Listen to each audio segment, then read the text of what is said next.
አቶ ኖላዊ ያለበት ሁኔታ በጣም ያሳዝናል። ሀና ሳታረጋግጥና እውነትም አቶ ኖላዊ ይወልዳል አይወልድም የሚለውን ነገር ሳታረጋግጥ እሷ ሐኪም ነኝ ትላለች አይደለ? የትኛው ሕክምናዋ እንደሆነ አላውቅም። እሺ ሐኪም ከሆነች ለምን አባቷ ይወልዳል አይወልድም የሚለውን ነገር አረጋግጣ ለምን አላሳወቀችም ነበር? ሲቀጥል አቶ ኖላዊ መውለድና ለመውለዱን እሱ ራሱ እርግጠኛ አይደለም። በሰዓቱ ሀና ሌላ ሴት አግባ እንዳትለው እንዳትገፋፋው ነው እኔ ልጅ መውለድ አልችልም፣ ስለዚህ እኔ ሚስት ማግባት አልፈልግም ያላት በሰዓቱ። ነገር ግን አቶ ኖላዊ ራሱ ይወልዳል አይወልድም የሚለውን ነገር እሱ ራሱ እርግጠኛ አይደለም።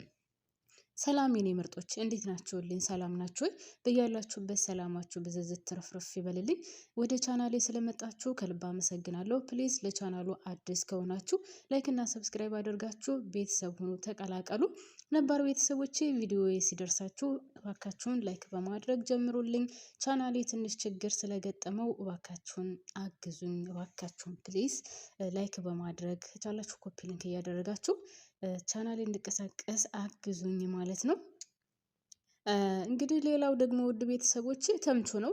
ተምቹ እርግብ ጋር እየሄደ ባያገኛት መልካም ነው ባይ ነኝ። ምክንያቱም እርግብ ጋር በሄደ ቁጥር የእርግብ ፍቅር እየጨመረና ከቀን ቀን እያሰበችው ስለሱ እያሰበች እንቅልፍ እንዳጣች ነው እያየን ያለ ነው።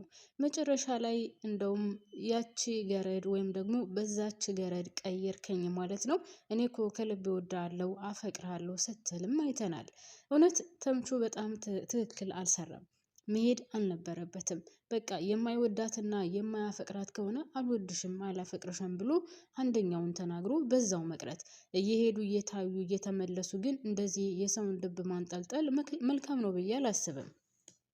በሌላ በኩል ደግሞ እንግዲህ ሀና አሁንም እንደቀጠለች ነው።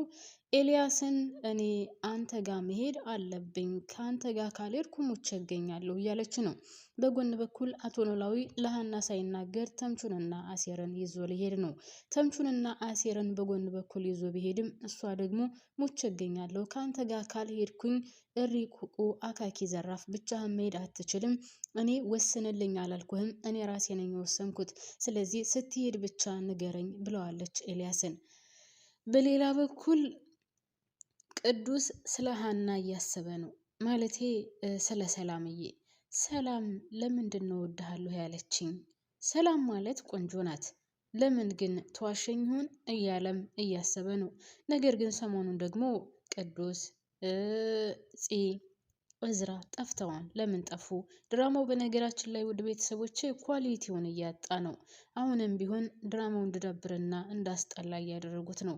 እኔ ምን እንደነካው አላውቅም። ደራሲው በነገራችን ላይ ምን እንዳሰበ ወይዘሮ ሜላትን እንደዚህ ድርቅ ብላ እንድትቀር፣ ሀናም ከዚህኛው ወንድ ከዛኛው ወንድ ወይም ከዛኛው ሶስተኛው ጋር እየሄደች ከአንዱ ጸንታ እንዳትኖር አድርጓታል። የሀና አፍቃሪ የበዛ ነው። እንደውም ካያችሁ ደግሞ ይሄ የፋኖስ ጋር ያለው ልጅ ሀናን አይቷት በጣም ነበር የተገረመው። በጣም ቆንጆ እንደሆነች እና ለመቅረብ እየፈለገ ሁሉ እንደነበር ነው የሚያሳየው ማለት ነው። ሀና በአንድ ሰው ልትረጋ አልቻለችም። የሀናና የእዝራ መጨረሻ ውድ ቤተሰቦች ያው መለያየት ነው። የሆነ ፊልም ላይ አይቻችኋለሁ ወይም የሆነ ተቆርጦ ወጥቶ ሌላ ቦታ ላይ ተፖስቶ አይቼዋለሁ። እና እንግዲህ ከደሴ ስትመለስ እንደጠበቀችው አገኘዋለሁ መስሏት እየተጃጃለች ስትሄድ አይ የኔና ያንቺ ጉዳይ አልቆለታል፣ እኔ ሌላ ፍቅረኛ ይዣለሁ፣ ስለዚህ በዚሁ ቀጥይበት፣ እኔ ከአንቺ ጋር ምንም አይነት ግንኙነት እንዲኖረኝ አልፈልግም፣ አልቆለታል ብሏታል ማለት ነው። ሀኒቾ ደግሞ እንዴት በዚህ ቅጽበት ሌላ ፍቅረኛ ትይዛለክ? እኔ እኮ እወድሃለሁ አፈቅርሃለሁ እንዴት ብዬ ልርሳህ ብትለውም በቃ ልመጂው ብሏታል። እና መጨረሻቸው እንደዚህ ነው የሚሆነው። ነገር ግን አሁን ከኤልያስ ጋር ያላትን ግንኙነት ማጥበቋ የማይቀር ጉዳይ ነው። እኔ ወደ ደሴ መሄድ እፈልጋለሁ፣ ከዚህ ግርግር መውጣት እፈልጋለሁ፣ ስለዚህ አንተ አልክም አላልክም ወደ ደሴ መሄድ የማይቀር ነው ብላለች ማለት ነው። እዚህ ላይ ደግሞ ሌላው ምንድነው መሰላችሁ ውድ ቤተሰቦቼ፣ የፋኖስ ጉዳይ ነው። ፋኖስ በጣም አብዝተዋለች፣ ማለቴ ትወደዋለች፣ ታፈቅረዋለች። ነገር ግን እውነት የዚህ ሰውዬን መውለድና አለመውለድ ሰው ወደ ሕክምና ቦታ እኔ እኮ አንዳንድ ጊዜ በጣም ነው የሚገርመኝ ውድ ቤተሰቦች ማለት ነው። አሁን ለምሳሌ አቶ ኖላዊ እንደማይወልድ ሀና ናት የነገረቻት አይደለ?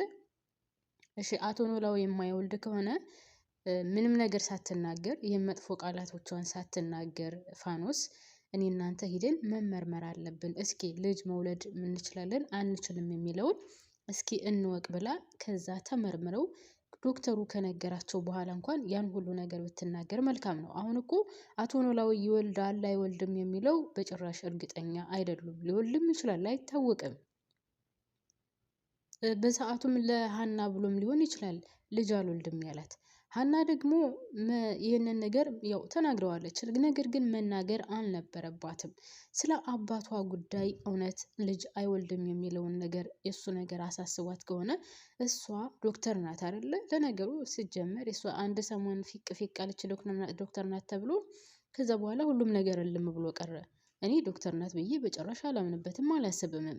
ሲቀጥል ውድ ቤተሰቦቼ እውነት ሀና ለአባቷ ለአቶ ኖላዊ የምታዝን ከሆነ ለምን አላረጋገጠችም? ለምን ሕክምና ቦታ ወስዳ አባቷ ይወልዳል አይወልድም የሚለውን ነገር በጓደኞቿን ቢሆን አሳይታ እውነታውን ባወቀች። ይህንን ነገር ለምን እውነታውን ለፋኖስ አላሳወቀቻትም?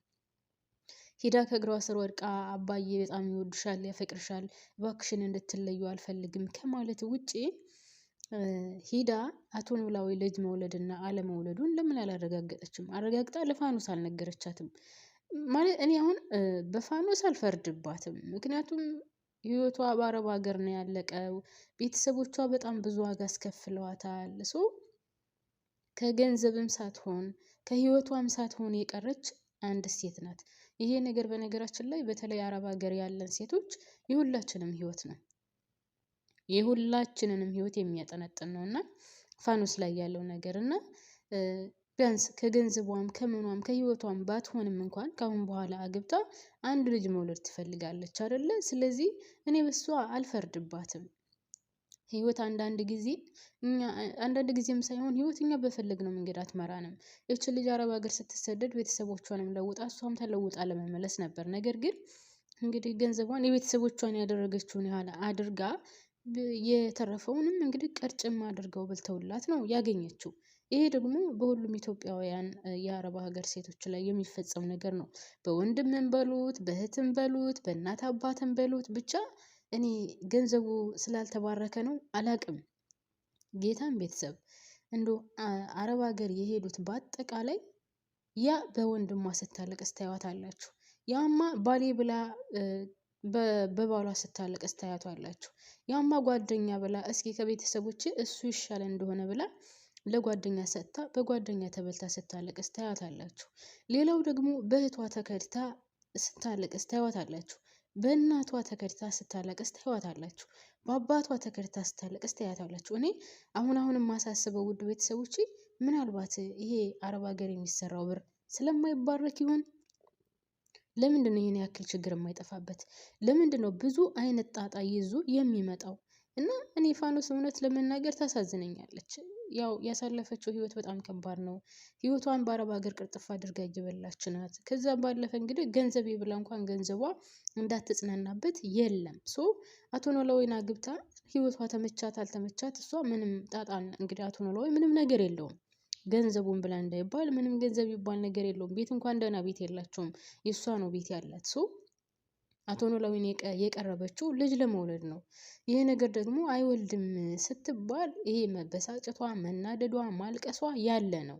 ግን ረጋ ብላ ደግሞ እንትን ማለት ነበረባት። ማለት መጠየቅ፣ እንመርመር፣ ችግርም ካለብን እኔም አንተም ችግር ካለብን እስኪ ተመርምረን ውስጣችንን እንወቅ ማለት ነበረባት። ይህንን ነገር አላደረገችውም። ሀናም ብትሆን ይህንን ነገር ነበር መጀመሪያ ማድረግ የነበረባት።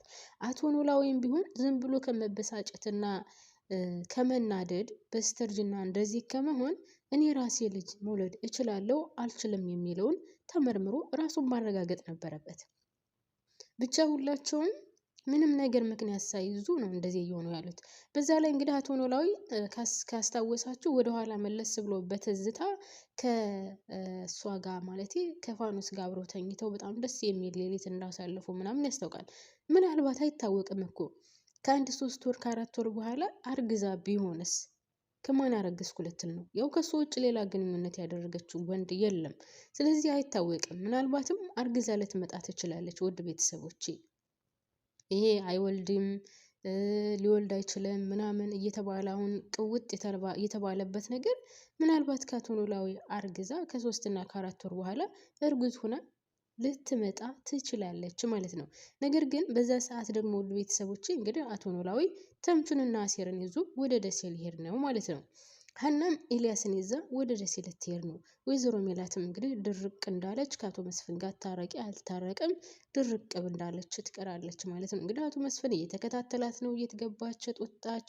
እሱን እንደምትከታተለው እሱን ብላ እንደምትመጣ ጠንቅቆ ያውቃል። ግን ምላሷ ላይ ዝቅ ማለትን አትፈልግም። በቃ ጭንቅላቷን ትልቅ እያደርገዋለች። ሰው ለባሉ ዝቅ እያላለ ለማን ዝቅ ይላል? እስኪ ንገሩኝ እንዴ! ሴት ልጅ እኮ ለባሏ ዝቅ ማለት አለባት። ልጆቿን ልታሳድግ ለልጆቿ ስትል ልጆቿ እንዳይጎዱባት ስትል ዝቅ ማለት አለባት። ለማንኛውም ምን እዚህ ላይ ያበቃለሁ ማሮቼ። እናንተ ሀሳብ አስተያየት ካላችሁ አካፍሉኝ። አመሰግናለሁ።